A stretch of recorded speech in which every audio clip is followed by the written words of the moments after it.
बहुत समय पहले की बात है। एक गांव में दो किसान रहते थे। एक का नाम था राम और दूसरे का नाम लखन। दोनों बचपन के दोस्त थे और उनके बीच गहरी दोस्ती थी। राम एक बहुत ही मेहनती किसान था जो हर दिन सूरज उगने से पहले अपने खेतों में काम करता था। दूसरी ओर लखन थोड़ा आलसी था और अपना ज्यादा समय आराम करने और गपशप करने में बिताता था। लक्ष्मी, मैं खेतों पर जा रहा हूं, तो मेरा खाना बांध दो, मैं वहीं पर खा लूंगा। आज खेतों पर थोड़ा ज्यादा समय लग जाएगा। जी, मैंने आपका खाना पहले से ही बांध कर रखा है।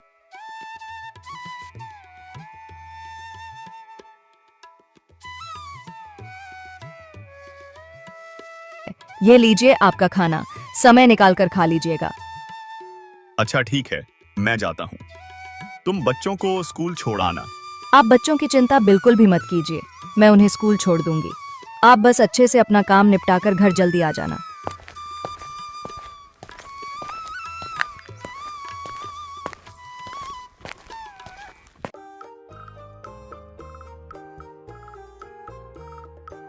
अजी सुनते हो, खेतों पर नहीं जाना है क्या?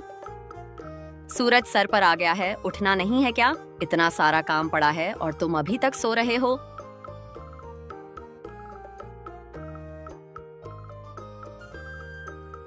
अरे क्या हो गया भाग्यवान, तुम सुबह सुबह इतना क्यों चिल्ला रही हो? चिल्लाऊं ना तो और क्या करूं? सूरज सर पर चढ़ गया है और तुम बिस्तार पर से उठने का नाम नहीं ले रहे हो। खेतों पर नहीं जाना है क्या? अरे भाग्यवान, चला जाऊंगा चला जाऊंगा। इतनी भी क्या जल्दी है? खेत कहाँ भागे जा रहे हैं? जी आप अपना काम समय पर कर लीजिए। इतना आलस मत कीजिए वरना एक दिन बहुत पछताएंगे।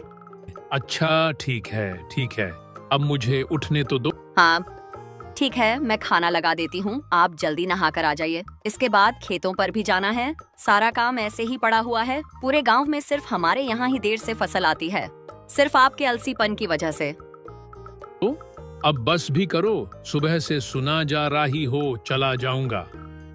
जा रहा हूँ नहाने।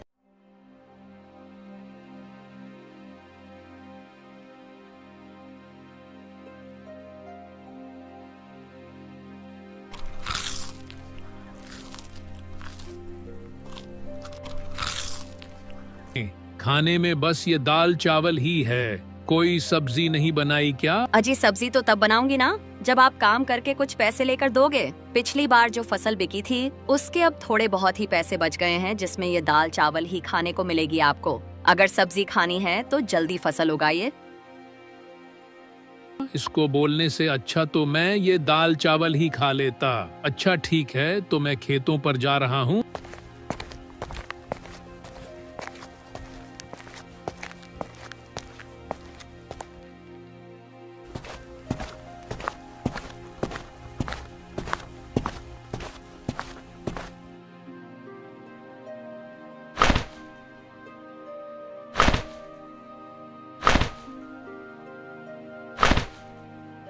अरे राम भाई, सारा खेत आज ही जोत डालोगे क्या? कुछ कल के लिए भी छोड़ दो। हाँ लखन भाई, बस थोड़ा सा ही खेत बचा है, उसे भी आज ही जोत दूंगा ताकि कल से मैं अपने खेत में बिज बोल सकूं।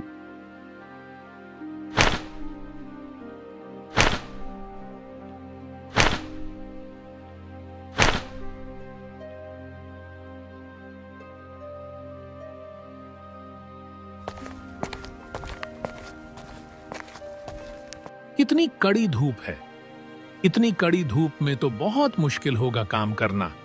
एक काम करता हूं, थोड़ी देर आराम कर लेता हूं, फिर आराम से खेत जोतूंगा।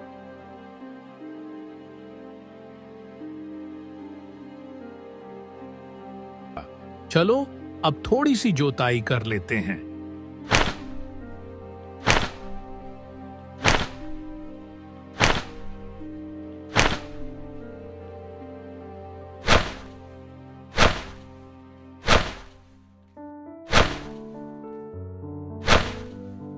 भूख लग गई, चलो पहले कुछ पेट पूजा कर ली जाए, फिर दोबारा से काम करूंगा।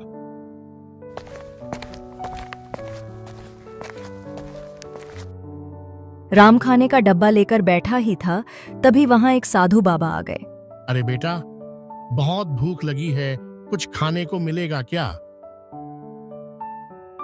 साधु महाराज, आज मेरे पास ज्यादा कुछ खाने को नहीं है।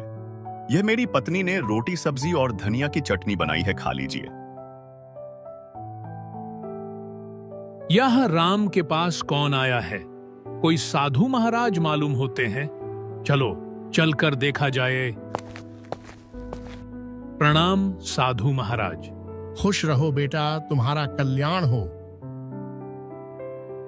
महाराज, मैंने आपके लिए आसन लगा दिया है, आप यहां बैठकर खा लीजिए। पर बेटा, तुम्हारा खाना मैं खा लूंगा तो तुम क्या खाओगे? आप मेरी चिंता मत कीजिए बाबा, मैं थोड़ी देर में घर जाकर खा लूंगा। आप ये खाना खा लीजिए।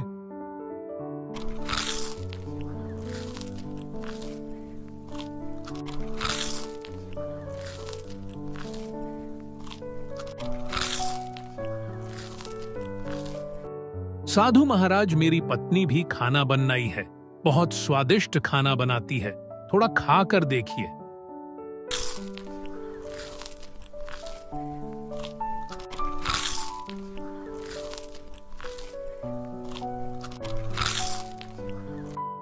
मेरी भूख शांत करने के लिए तुम्हारा बहुत बहुत धन्यवाद। धन्यवाद की कोई जरूरत नहीं है बाबा, ये तो हमारा परम सौभाग्य है कि आपने हमें अपनी सेवा करने का मौका दिया। बाबा, आप तो बस हमें आशीर्वाद दीजिए कि इस बार हमारी फसल बहुत अच्छी हो और हमारे परिवार को सुख शांति मिले। तुम दोनों को मेरा आशीर्वाद। मेहनती किसान हमेशा सफल होता है, लेकिन आज मैं तुम्हें कुछ विशेष देना चाहता हूं। साधु महाराज अपनी झोली में से कुछ छोटे छोटे बीज निकलते हैं और उन्हें राम और लखन को देते हैं।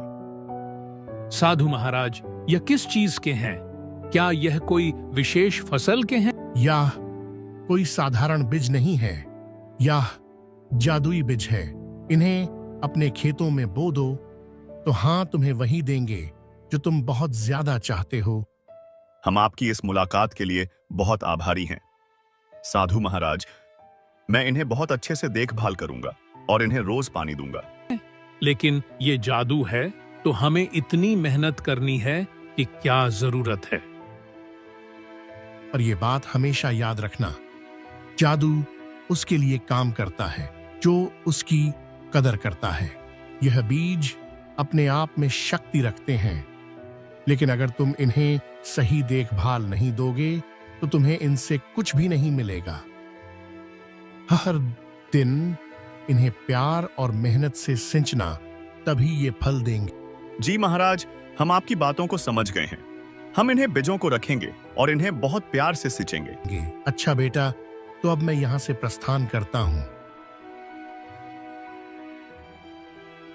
साधु से जादुई बीज प्राप्त करने के बाद राम और लाखन अपने घर लौट रहे थे। तभी रास्ते में दोनों आपस में बात करने लगते हैं।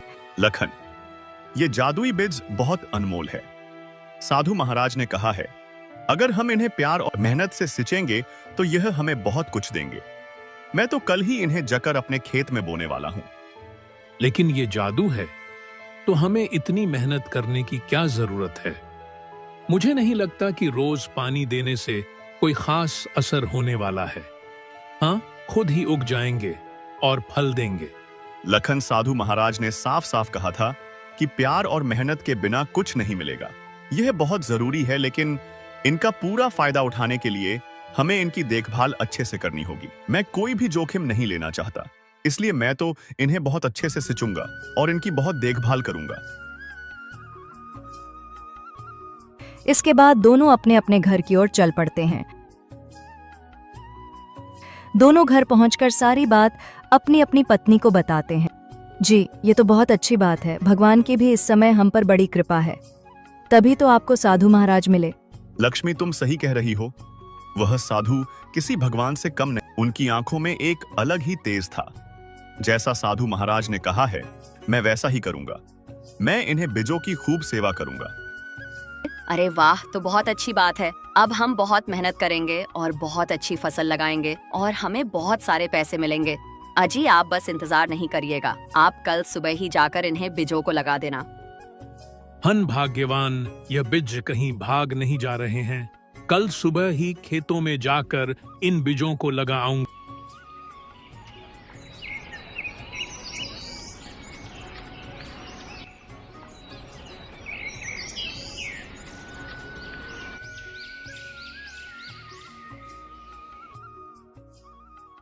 मैं आज खेत में ज्यादा समय बिताऊंगा।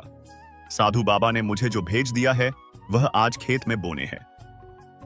मुझे लगता है कि अगर हम इन बीजों की अच्छे से देखभाल करें तो हमें बहुत लाभ मिलेगा। जी, ये तो बहुत अच्छी बात है। ये लीजिए आपका खाना, समय निकाल कर खा लीजिएगा।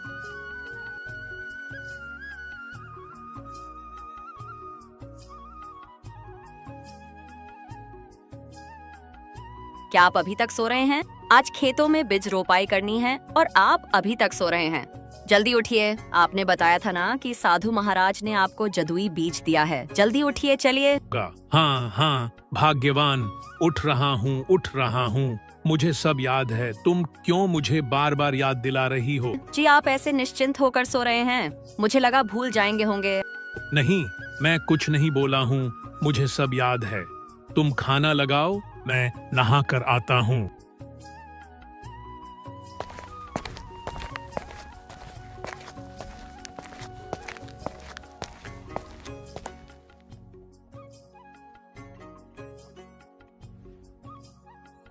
दोनों अपने अपने खेतों में बीज बो देते हैं।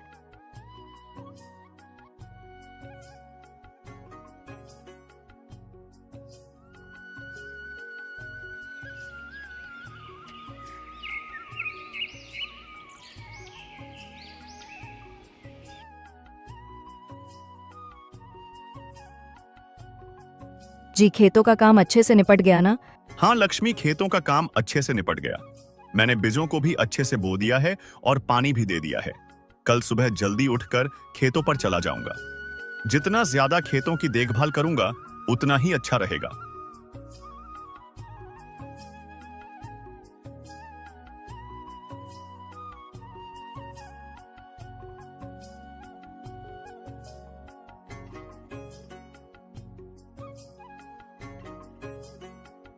आपने आज खेत में बीज बो दिए ना? हाँ भाग्यवान, मैंने आज सारे बीज बो दिए। साधु बाबा ने जो जादुई बीज दिया था उसे अच्छे से बो दिया ना? और खेतों की अच्छी से सिंचाई कर दी थी ना? नहीं, आज मैं पानी नहीं डाल पाया। बीज बोने में ही इतना समय लग गया कि मौका ही नहीं मिला। कल जाकर मैं पानी डाल दूंगा। लेकिन साधु बाबा ने कहा था कि रोज इसे प्यार और मेहनत से सिंचना। अगर आप इसकी देखभाल नहीं करेंगे तो यह कैसे बढ़ेगा? तुम चिंता मत करो, वे जादुई बीज है, वे खराब नहीं होंगे। तुम बेकार में ही चिंता कर रही हो। साधु बाबा ने कहा है कि बीज जादुई है। मेहनत के बिना कुछ भी हासिल नहीं होता। तुमने देखा ना, मोहन अपने खेतों में कितनी मेहनत करता है। अगर तुम भी मेहनत करोगे तो हमारे खेत में भी अच्छी फसल आएगी। मैं कल जाकर उनमें पानी डाल दूंगा। राम ने अपने बीज को खेत में बो दिया और हर दिन उसमें पानी देने लगा और उसकी देखभाल करने लगा। उसने अपनी बीज को ऐसा सिंचा जैसे उसका बच्चा हो। दूसरी ओर लखन ने भी अपना बीज बो दिया, लेकिन उसने सोचा कि बीज तो जादुई है, तो इतना देखभाल करने की जरूरत नहीं है। उसने सिर्फ अपने खेत में पानी डाला और बाकी समय आराम करता रहा। कुछ समय बाद राम की खेत में हरी भरी कद्दू की फसल आई, जो देखने में गोल गोल मोटी ताजी थी। प्रत्येक कद्दुओं का साइज आम कद्दुओं से काफी बड़ा था। उन्हें देखकर राम बहुत खुश हुआ। उसने ये बात जाकर अपनी पत्नी को बताई। उसकी पत्नी भी बहुत खुश हुई और वह दोनों कद्दू की फसल तोड़ने के लिए एक साथ खेतों में आए। जी सच में, हाँ तो बहुत अच्छी कद्दू की फसल आई है। इतने बड़े कद्दू तो मैंने आज तक नहीं देखे, और ये देखने में भी कितने सुंदर लग रहे हैं। चलिए इन्हें जल्दी से तोड़ लेते हैं, फिर आप इन्हें बाजार में बेच आना।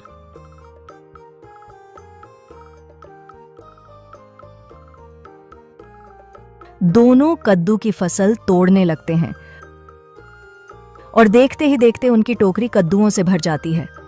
जब उसकी पत्नी कद्दुओं की फसल की ओर देखती है तो जहां से उन्होंने कद्दू तोड़े थे वहां पर दोबारा से नए कद्दू लग जाते हैं। राम जी देखिए ये क्या हुआ, अभी हमने इन फसलों से इतने सारे कद्दू तोड़े थे, ये देखिए इनमें फिर से कद्दू आ गए। हाँ, तो सच में जादुई बीज हैं। लगता है इनकी फसलें कभी खत्म नहीं होती। हाँ लक्ष्मी, ये बीज तो सच में जादुई है। अभी तो हमने इतने सारे कद्दू तोड़े थे और फिर से उतने ही कद्दू आ गए। हाँ जी, हमारा तो भाग्य ही चमक गया। अब तो इन कद्दू को बेचकर हम बहुत सारे पैसे कमाएंगे। वहीं दूसरी ओर लाखन के खेत में सिर्फ छोटे छोटे पौधे उगे थे और उनमें कोई फल नहीं आए थे। लाखन अपने खेत में फसल को देखने के लिए पहुंचा तो अपने फसालों को देखकर उलझन में पड़ गया। अरे यार, जादुई थे ना, तो फिर इनमें फसल क्यों नहीं आए? लगता है वाह, साधु महाराज ने हमें धोखा दिया है। हमने झूठ बोला कि यह जादुई बीज है, जबकि यह तो कोई साधारण बीज है। तभी लखन की नजर राम की खेतों पर जाती है। उसका खेत कदमों की फसल से लहलहा रहा था, जिसे देख लखन राम के पास आता है।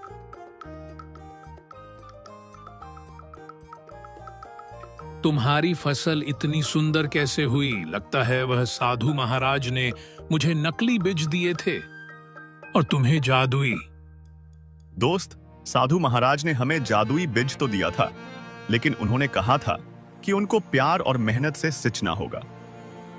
मैंने हर दिन अपने खेतों में मेहनत की, पानी दिया और उसकी मिट्टी को ठीक किया, और उसी कारण मेरी फसल इतनी सुंदर और फलदार हुई। और तुम्हें तो मैंने कभी खेतों में अच्छे से काम करते हुए देखा ही नहीं, तो शायद इसी वजह से तुम्हारी फसल इतनी अच्छी नहीं आई। लखन को अपनी गलती